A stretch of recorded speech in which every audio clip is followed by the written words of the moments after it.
Today we're going to read Chapter 8 of Harry Potter and the Sorcerer's Stone. In the last chapter, Harry, Ron, and Hermione all get placed into the Gryffindor house by the Sorting Hat. Then they have a really fancy banquet with lots of food, and during that dinner, Harry starts observing the professors. And he recognizes Professor Quirrell, who he met earlier in the Leaky Cauldron, and he sees that he's talking to someone named Professor Snape. And he catches eyes with Professor Snape, and he gets this feeling that Professor Snape doesn't like him. And he feels this hot flash in his scar, and he doesn't know why.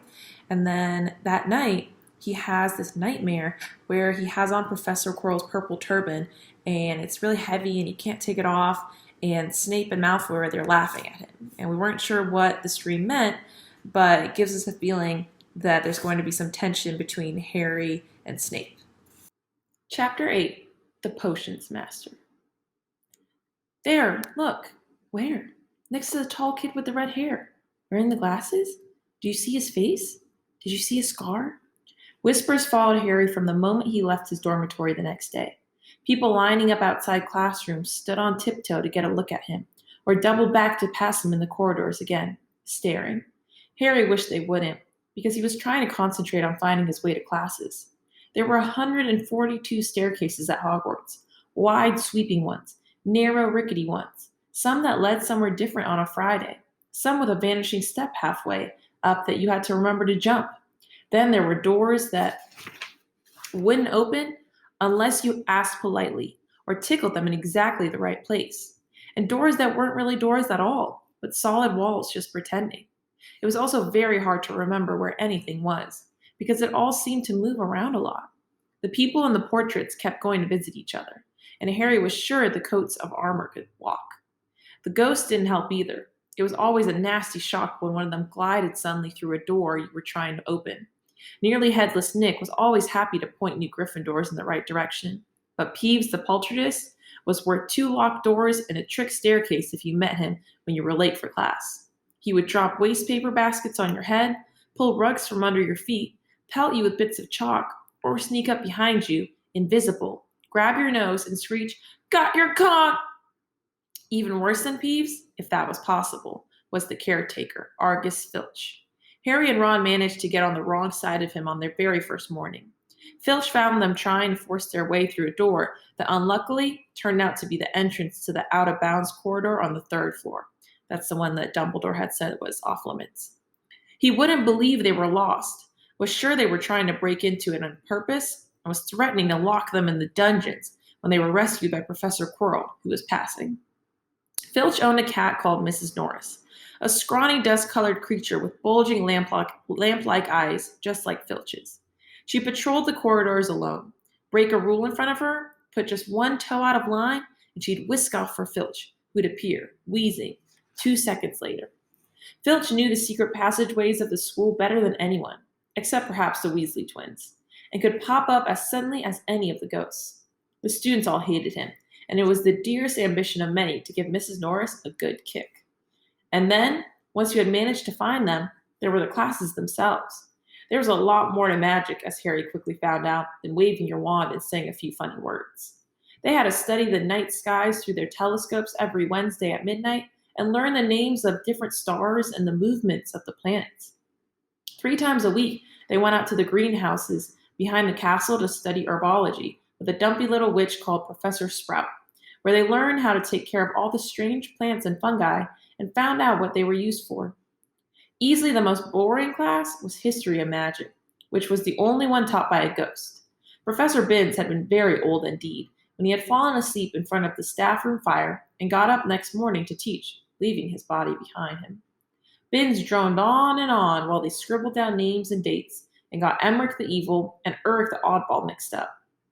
Professor Flitwick, the charms teacher, was a tiny little wizard who had to stand on a pile of books to see over his desk. At the start of their first class, he took the roll call, and when he reached Harry's name, he gave an excited squeak and toppled out of sight. Professor McGonagall was again different. Harry had been quite right to think she wasn't a teacher to cross. Strict and clever, she gave them a talking to the moment they sat down in her first class. Transfiguration is some of the most complex and dangerous magic you will learn at Hogwarts, she said. Anyone messing around in my class will leave and not come back. You have been warned." Then she changed her desk into a pig and back again. They were all very impressed and couldn't wait to get started, but soon realized they weren't going to be changing the furniture into animals for a long time.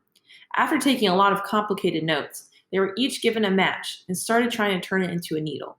By the end of the lesson, only Hermione Granger had made any difference to her match. Professor McGonagall showed the class how it had gone all silver and pointy and gave Hermione a rare smile. The class everyone had really been looking forward to was Defense Against the Dark Arts, but Quirrell's lessons turned out to be a bit of a joke. His classroom smelled strongly of garlic, which everyone said was to ward off a vampire he'd met in Romania, and was afraid would be coming back to get him one of these days. His turban, he told them, had been given to him by an African prince as a thank you for getting rid of a troublesome zombie. But they weren't sure they believed his story. For one thing, when Seamus Finnegan asked eagerly to hear how Quirrell had fought off the zombie, Quirrell went pink and started talking about the weather. For another, they had noticed that a funny smell hung around the turban, and the Weasley twins insisted that it was stuffed full of garlic as well, so that Quirrell was protected wherever he went. Harry was very relieved to find out that he wasn't miles behind everyone else. Lots of people had come from Muggle families, and like him, hadn't had any idea that they were witches and wizards.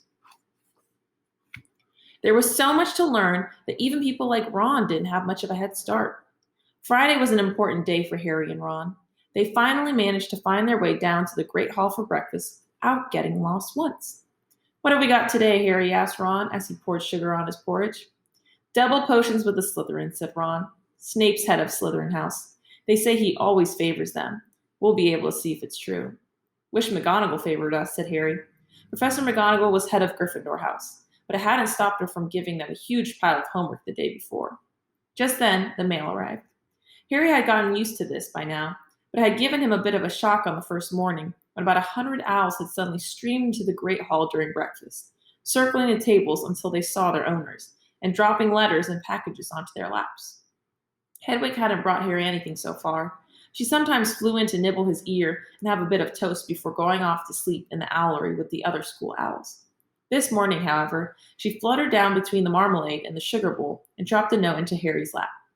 Harry tore it open at once. It said in a very untidy scrawl, "Dear Harry, I know you get Friday afternoons off, so would you like to come and have a cup of tea with me around 3? I want to hear all about your first week. Send us an answer back with Hedwig. Hagrid." Harry borrowed Ron's quill, scribbled, "Yes, please, see you later," on the back of the note, and sent Hedwig off again. It was lucky that Harry had tea with Hagrid to look forward to, because the potions lesson turned out to be the worst thing that had happened to him so far. At the start of term banquet, Harry had gotten the idea that Professor Snape disliked him. By the end of the first potions lesson, he knew he'd been wrong. Snape didn't dislike Harry. He hated him. Potions lessons took place down in one of the dungeons. It was colder here than up in the main castle, and wouldn't have been quite creepy enough without the pickled animals floating in glass jars all around the walls. Snape, like Flitwick, started the class by taking the roll call, and like Flitwick, he paused at Harry's name. "Ah, yes," he said softly.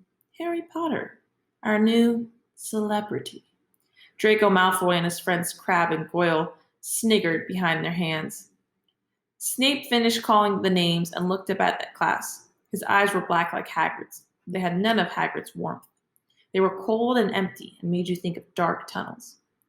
"You are here to learn the subtle science and exact art of potion making," he began. He spoke in barely more than a whisper, but they caught every word. Like Professor McGonagall, Snape had the gift of keeping a class silent without effort. "As there is little foolish wand waving here, many of you will hardly believe this is magic. I don't expect you will really understand the beauty of the softly simmering cauldron with its shimmering fumes, the delicate power of liquids that creep through human veins, bewitching the mind, ensnaring the senses. I can teach you how to bottle fame, brew glory, even stop her death, if you aren't as big a bunch of dunderheads as I usually have to teach." More silence followed this little speech. Harry and Ron exchanged looks with raised eyebrows. Hermione Granger was on the edge of her seat and looked desperate to start proving that she wasn't a dunderhead. "Potter," said Snape suddenly, "what would I get if I added powdered root of asphodel to an infusion of wormwood?" "Powdered root of what? To an infusion of what?" Harry glanced at Ron, who looked as stumped as he was. Hermione's hand had shot into the air. I don't know, sir, said Harry. Snape's lips curled into a sneer. Tut tut. Fame clearly isn't everything. He ignored Hermione's hand. Let's try again, Potter. Where would you look if I told you to find me a bezoar? Hermione stretched her hand as high into the air as it would go, without her leaving her seat. But Harry didn't have the faintest idea what a bezoar was. He tried not to look at Malfoy, Crabbe, and Goyle, who were shaking with laughter. I don't know, sir. Thought you wouldn't open a book before coming, eh, Potter? Harry forced himself to keep looking straight into those cold eyes. He had looked through his books at the Dursleys, but did Snape expect him to remember everything in 1,000 magical herbs and fungi? Snape was still ignoring Hermione's quivering hand. What is the difference, Potter, between monkshood and wolfsbane? At this, Hermione stood up, her hands stretching toward the dungeon ceiling. I don't know, said Harry quietly. I think Hermione does, though. Why don't you try her? A few people laughed. Harry caught Seamus's eye, and Seamus winked. Snape, however, was not pleased. Sit down, he snapped at Hermione. For your information, Potter, asphodel and wormwood make a sleeping potion so powerful it is known as the Draught of Living Death. A bezoar is a stone taken from the stomach of a goat, and it will save you from most poisons. As for monkshood and wolfsbane, they are the same plant, which also goes by the name of aconite. Well, why aren't you all copying that down? There was a sudden rummaging for quills and parchment. Over the noise, Snape said, and a point will be taken from Gryffindor house for your cheek, Potter. Things didn't improve for the Gryffindors as the potions lesson continued. Snape put them all into pairs and set them to mixing up a simple potion to cure boils. He swept around his long black cloak, watching them weigh dried nettles and crushed snake fangs, criticizing almost everyone except Malfoy, whom he seemed to like. He was just telling everyone to look at the perfect way Malfoy had stewed his horned slugs when clouds of acid green smoke and a loud hissing filled the dungeons. Neville had somehow managed to melt Seamus's cauldron into a twisted blob, and their potion was seeping across the stone floor, burning holes in people's shoes. Within seconds, the whole class was standing on their stools, while Neville, who had been drenched in the potion when the cauldron collapsed, moaned in pain as angry red boils sprang up all over his arms and legs. Idiot boy, snarled Snape, clearing the spilled potion away with one wave of his wand. I suppose you added the porcupine quills before taking the cauldron off the fire. Neville whimpered, as boils started to pop up all over his nose. Take him to the hospital wing, Snape spat at Seamus. Then he rounded on Harry and Ron, who had been working next to Neville. You, Potter, why didn't you tell him not to add the quills?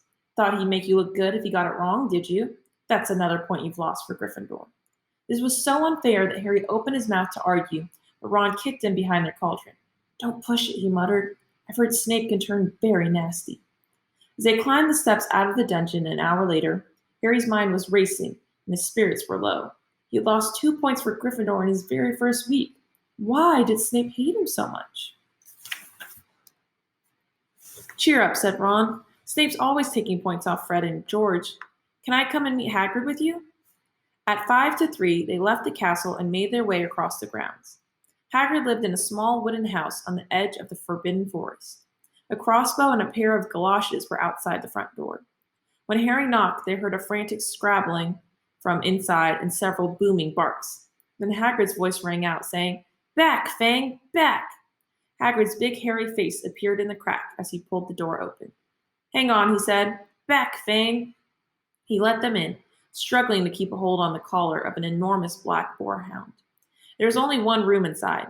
Hams and pheasants were hanging from the ceiling. A copper kettle was boiling on the open fire, and in the corner stood a massive bed with a patchwork quilt over it.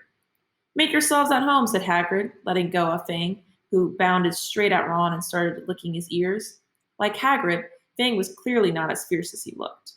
This is Ron, Harry told Hagrid, who was pouring boiling water into a large teapot and putting rock cakes onto a plate. Another Weasley, eh? Said Hagrid, glancing at Ron's freckles. I spent half my life chasing your twin brothers away from the forest. The rock cakes were shapeless lumps with raisins that almost broke their teeth, but Harry and Ron pretended to be enjoying them as they told Hagrid all about their first lessons. Fang rested his head on Harry's knee and drooled all over his robes. Harry and Ron were delighted to hear Hagrid called Filch, that old git. And as for that cat, Mrs. Norris, I like to introduce her to Fang sometime. Do you know every time I go up to her to school, she follows me everywhere? Can't get rid of her. Filch puts her up to it. Harry told Hagrid about Snape's lesson. Hagrid, like Ron, told Harry not to worry about it, as Snape liked hardly any of the students. But he seemed to really hate me. Rubbish, said Hagrid. Why should he? Yet Harry couldn't help thinking that Hagrid didn't quite meet his eyes when he said that. How's your brother Charlie? Hagrid asked Ron. I liked him a lot. Great with animals. Harry wondered if Hagrid had changed the subject on purpose. While Ron told Hagrid all about Charlie's work with dragons, Harry picked up a piece of paper that was lying on the table under the tea cozy. It was a cutting from the Daily Prophet. Gringotts break-in latest. Investigations continue into the break-in at Gringotts on 31st of July, widely believed to be the work of dark wizards or witches unknown.